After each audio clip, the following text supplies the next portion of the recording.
Hello everybody, myself Dr. Jaideep Patel, Associate Professor, IT Department, SIRT, Bhopal. We will discuss today OSI model.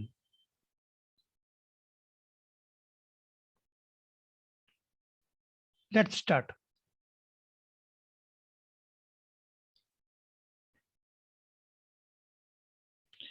Now these are the contents: introduction to OSI model, functionality of each layer of the OSI model. Now introduction to OSI model.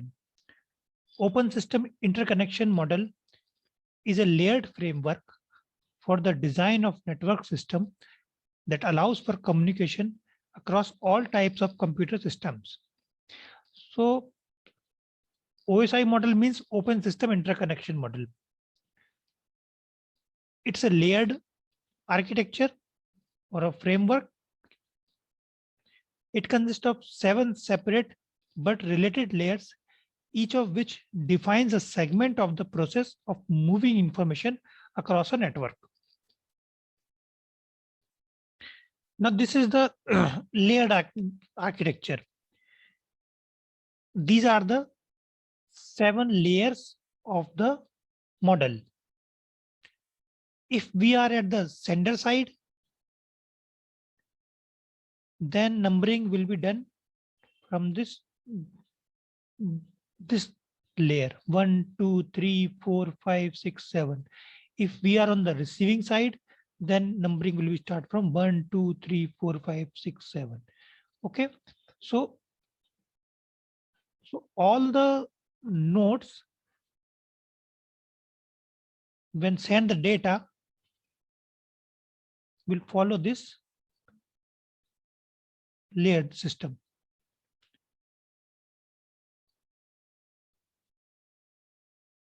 Okay, first one is, if we consider this architecture, first one is physical layer, second one is data link layer, third one is network layer, fourth one is transport layer, fifth one is session layer, sixth one is presentation layer, seventh one is application layer.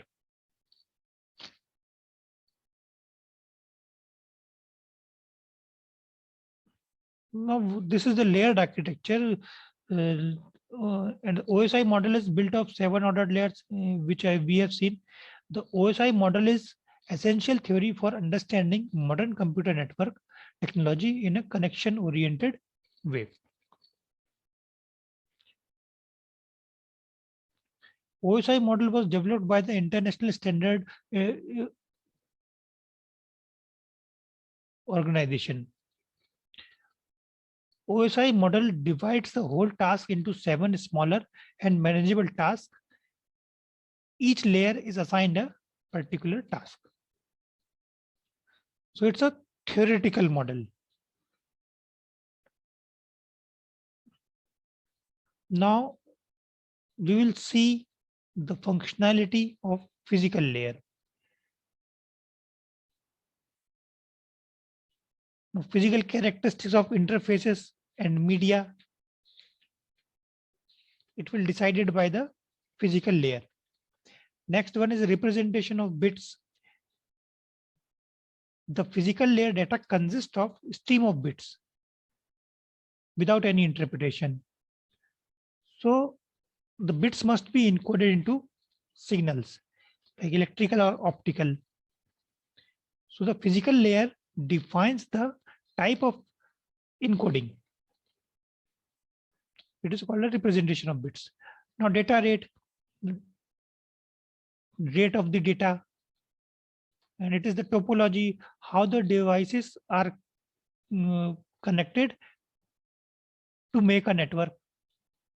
It will be decided by the topology, right? Like ring topology, star topology, mesh topology, and etc. Now transmission mode. The physical layer also defines the direction of transmission between two devices: simplex, full duplex, half duplex, etc. Now synchronization of bits.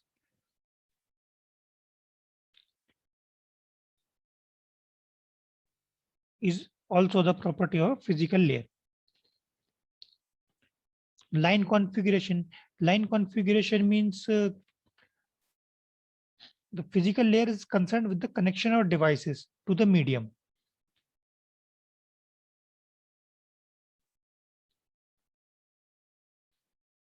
Okay, so the point-to-point configuration, two devices are connected together through a dedicated link, while in a multi-point configuration, a link is shared between several devices. Now, another layer is data link layer. And these are the functionality of the data link layer: framing, physical addressing, flow control, error control, and access control. Now, framing is the data link layer, divides the stream of bits received from the network layer into manageable data units called frames.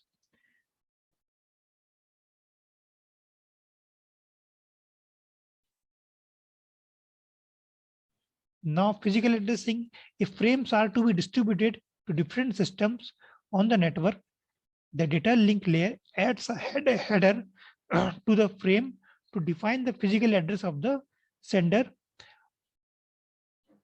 or receiver of the frame. Now, flow control.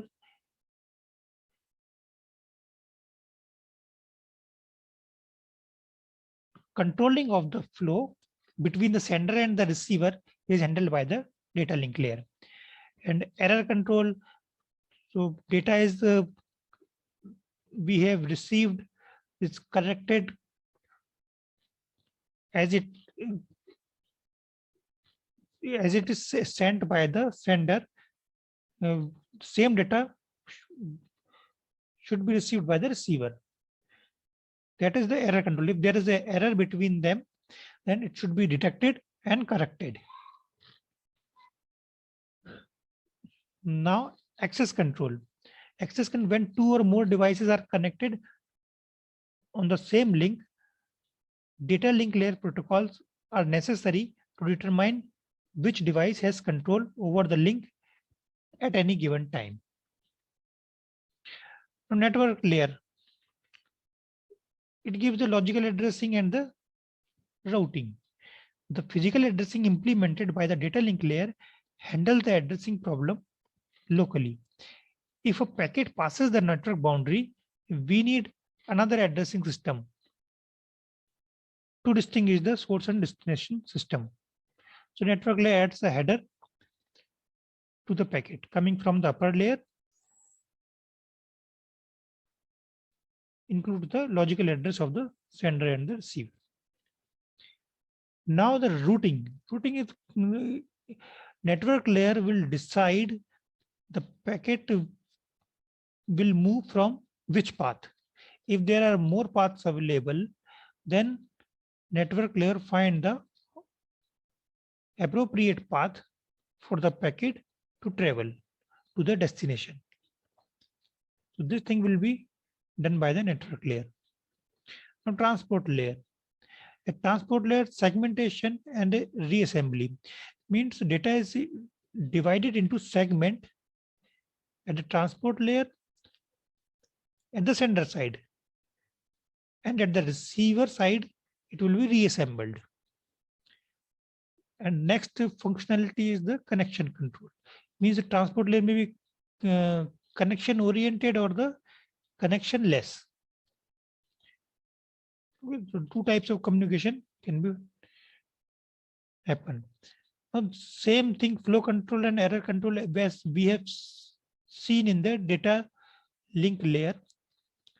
What is the difference between both data link layer and transport layer? In data link layer, flow control and error control was in from the node to node. While in the transport layer, it is from end to end.